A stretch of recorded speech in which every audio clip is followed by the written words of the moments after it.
Hello students, आप सभी का स्वागत है मेरे इस यूट्यूब चैनल पर। आज हम कक्षा 8वीं की प्रश्नावली 3 को हल करेंगे। तो चलिए देखते हैं। प्रश्नावली 3.3 आठवां क्वेश्चन क्या बोल रहा है। निम्न आकृतियां GUNS और RUNS समांतर चतुर्भुज हैं। X और Y ज्ञात कीजिए। ठीक है, यानी दो हमें आकृतियां दे रखी है, GUNS और RUNS। तो पहली आकृति लेते हैं। ठीक है, ये फर्स्ट हम देखते हैं। इसमें जो ये है आकृति हमें ये दे रखी है, यानी एक समांतर चतुर्भुज दे रखा है GUNS, यानी ये समांतर चतुर्भुज है। क्या है? GUNS इसका नाम है। ठीक है, तो इसके गुणधर्म क्या होते हैं कि आमने सामने की भुजाएं यानी सम्मुख भुजाएं हमेशा बराबर होती है। ठीक है, यानी GU बराबर है SN के। ठीक, GU बराबर है SN के।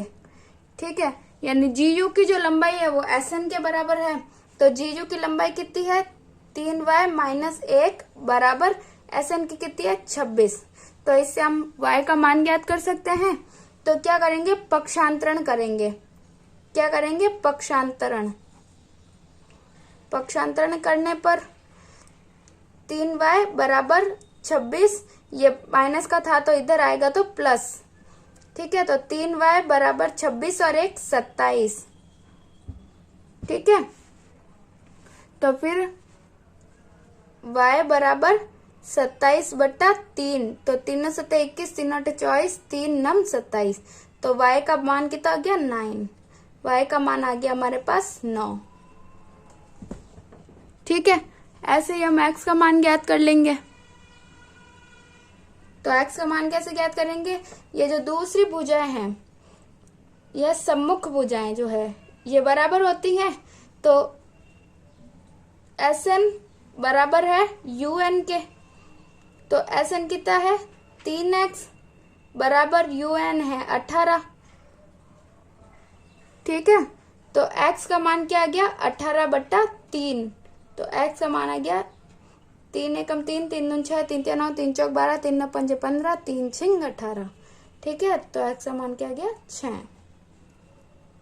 सेकंड कौन सी आकृति दे रखी है? RUNS। तो इसमें RUNS क्या है? एक समांतर चतुर्भुज है। तो एक समांतर चतुर्भुज के जो विकर्ण है वो परस्पर एक दूसरे को समद्विभाजित करते हैं। यानी क्या बोलते हैं? विकर्ण एक दूसरे को समद्विभाजित करते हैं।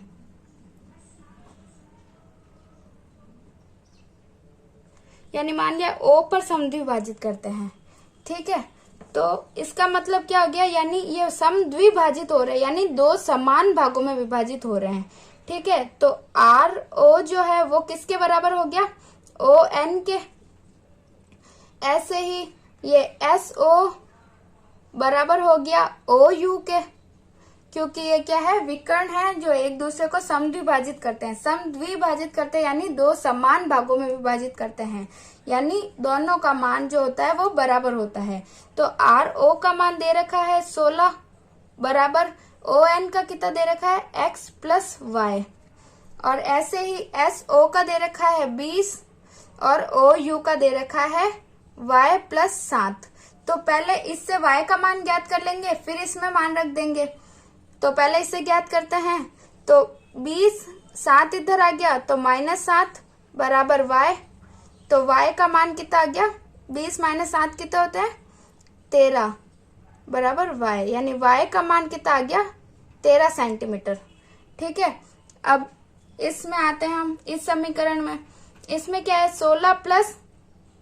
16 बराबर x प्लस y का मान निकाला हमने 13, तो इधर इस समीकरण में रख दिया। तो क्या हुआ? 16 - 13 बराबर x, और 16 में से 13 गए तो कितने बचे? 3 बराबर x, यानी x का मान निकाल दिया 3 और y का मान 13। हम नंबर क्वेश्चन, दी गई आकृति में RIS के, यानी ये RIS और K, एक ये चतुर्भुज और दूसरा क्या है? CLUE, एक ये वाला चतुर्भुज, दोनों समांतर चतुर्भुज हैं। तो x का मान, यानी x जो है इन दोनों के बीच में है, इसका मान हमें ज्ञात करना है। तो आइए देखते हैं। तो हम देखते हैं कि ये दो चतुर्भुज दे रखे हैं। ठीक है, तो हम जैसे अलग अलग करके देख ले अगर, तो एक ये चतुर्भुज ले लेते हैं, ये वाला, ये ऐसे है, ये है R I S और K। ठीक है, पहले इसमें देख लेते हैं, इसमें कौन सा कोण दे रखा है 120 डिग्री। ठीक है, तो पहले हमें पता है कि सम्मुख कोण बराबर होते हैं, इसलिए कोण ये भी 120 डिग्री होगा। ठीक है, तो क्या लिखेंगे, कोण K बराबर कोण I जो है वो है सम्मुख कोण। सम्मुख कोण है जिनका मान 120 डिग्री है। फिर हम क्या करेंगे, ये वाला कोण ज्ञात करेंगे। ये कैसे ज्ञात करेंगे, हम इससे भी ज्ञात कर सकते थे कि ये तिर्यक कोण है। तो यानी अगर कोण K और कोण S जो है वो क्या है, इनका योग जो है 180 डिग्री के बराबर है। क्यों, क्योंकि ये आसन्न कोण है। ठीक है, आसन्न कोण है, इसका मान इनका कितना है 180 के बराबर है। तो कोण K का मान तो पता है हमें, तो कोण S का मान कैसे ज्ञात करेंगे, 180 में से 120 को माइनस कर देंगे, घटा देंगे। ठीक है, तो 120 में से 180 गए तो कितने बच गए, तो हमारे पास बचे 60 डिग्री। ठीक है, तो यानी ये कोण 60 डिग्री का आ गया। तो हमें इसमें इस क्वेश्चन में हमें x को ज्ञात करना है। x के लिए ये त्रिभुज हम ले सकते हैं, इसको O मान लिया, इस त्रिभुज को लिया हमने, तो इसमें कौन कौन से कोण ज्ञात होने चाहिए, एक तो ये ज्ञात होगा, तो हम इसका निकाल लेंगे। तो हमने S तो ज्ञात कर लिया जो आया 60 डिग्री। ठीक है, अब हम E ज्ञात करेंगे। तो कोण E ज्ञात करने के लिए हम इस दूसरे चतुर्भुज को लेते हैं। ठीक है, दूसरे वाले चतुर्भुज को लेके देखते हैं। ठीक है, तो हमने ये दूसरा चतुर्भुज लिया।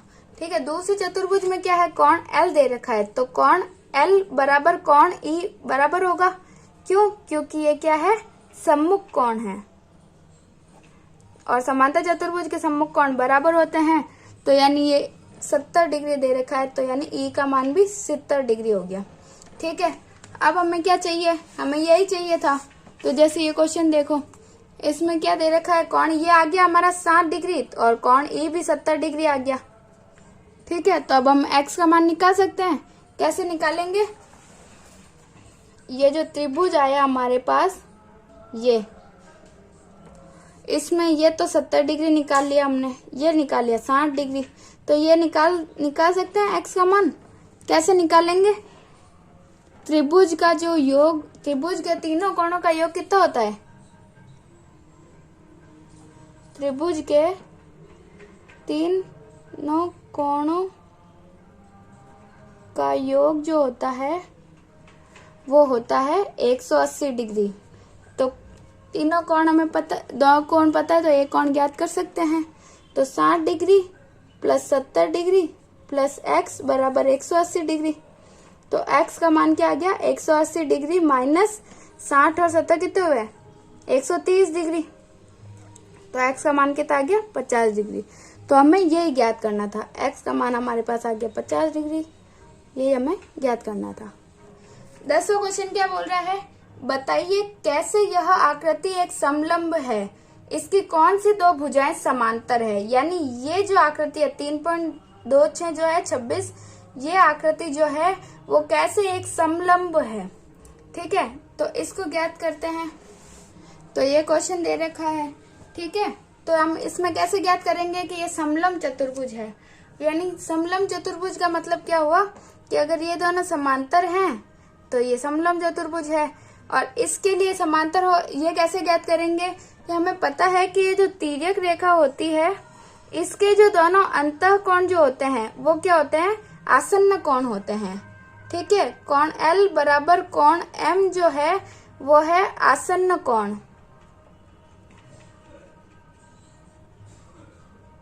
कोण L और M जो है आसन्न कोण है। और इनका मान जो क्या होता है, आसन्न कोणों का जो योग है वो 180 होता है। ठीक है, आसन्न कोणों का जो योग है वो कितना होगा, 180 डिग्री।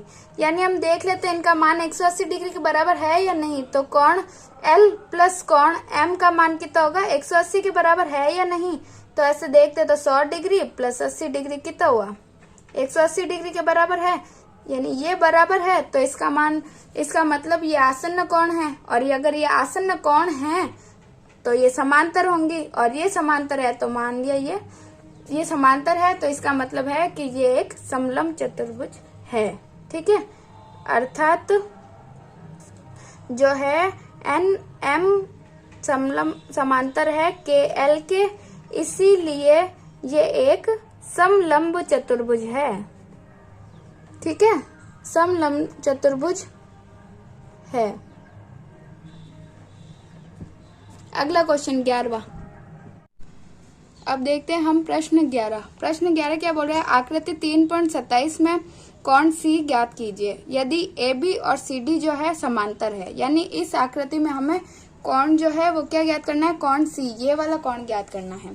तो कैसे ज्ञात करेंगे, तो हम देखते हैं, यानी हमें क्या ज्ञात करना है, ये कोण C ज्ञात करना है।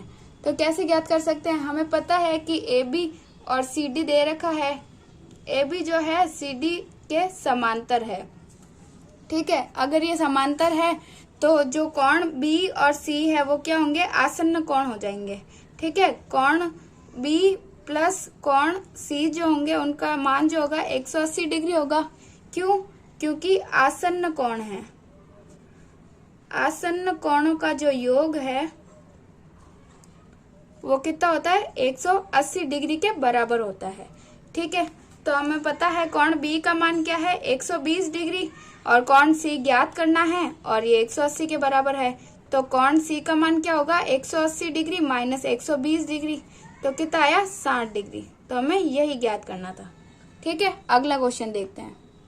फिर हम देखते हैं क्वेश्चन 12 क्वेश्चन क्या बोल रहा है, आकृति 3.28 यानी ये वाली जो आकृति है इसमें कोण P ये वाला और कोण S की माप ज्ञात कीजिए यदि SP और RQ यानी ये वाले जो है वो आपस में समांतर है, ये रेखाएं। ठीक है, एक क्वेश्चन तो ये आगे क्या बोल रहा है, यदि आप कोण R ज्ञात करते हैं तो क्या कोण P को ज्ञात करने की एक से अधिक विधि है। यानी हमें 2 क्वेश्चन पूछ रहा है। ठीक है, तो हम देखते हैं। अब इस क्वेश्चन में क्या दे रखा है कि पहले तो ये दोनों समांतर है। ठीक है, SP समांतर है QR के, और फिर दे रखा है कोण Q बराबर 130 डिग्री, और क्या दिया हुआ है, हमें कोण R भी दिया हुआ है, कितना, 90 डिग्री। इसका मतलब आप जानते हैं, इसका मतलब है 90 डिग्री। ठीक है, तो हमें क्या ज्ञात करना है, क्या ज्ञात करना है, हमें कोण P और कोण S ये दोनों कोण ज्ञात करना है। तो पहले तो हमें ये पता है कि अगर ये दोनों समांतर है तो ये क्या है, तिर्यक रेखा पे ये दोनों कोण क्या है, आसन्न कोण हो जाएंगे। तो आसन्न कोणों का योग कितना होता है, 180 डिग्री। तो 180 डिग्री होता है, तो यानी लिख देते हैं कोण S प्लस कोण R जो है उनका मान 180 डिग्री होगा।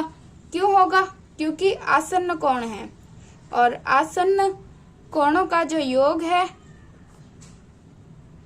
वो 180 डिग्री होता है।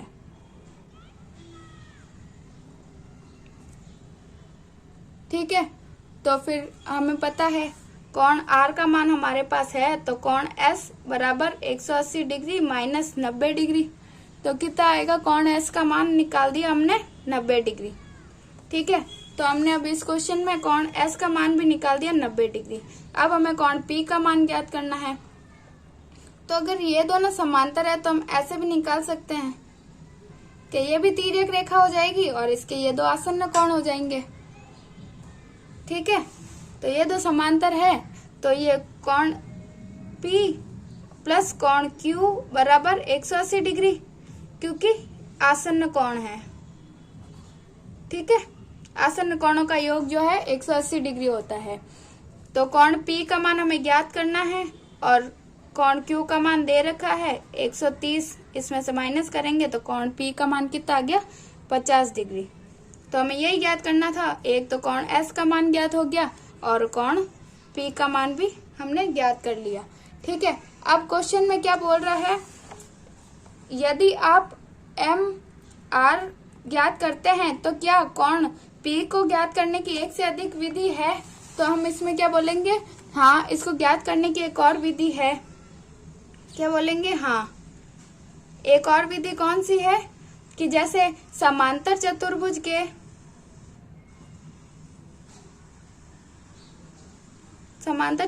के चारों कोणों का योग जो होता है, का योग कितना होता है, 360 डिग्री। तो ऐसे भी हम कोण P का मान ज्ञात कर सकते हैं, क्योंकि हमारे पास कोण R भी है, कोण S भी है और कोण Q भी है। ठीक है, तो कोण P प्लस कोण Q प्लस कोण R प्लस कोण S बराबर कितना है, 360 डिग्री।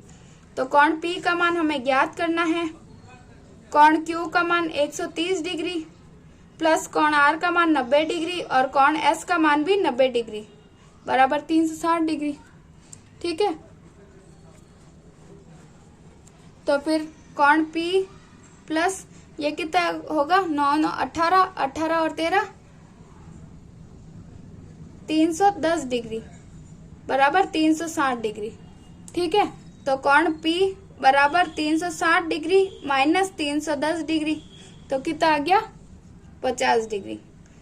यही हमने अभी यहाँ पे देखो, कोण P का मान कितना 50 डिग्री निकला और ये भी 50 डिग्री आ गया। ठीक है।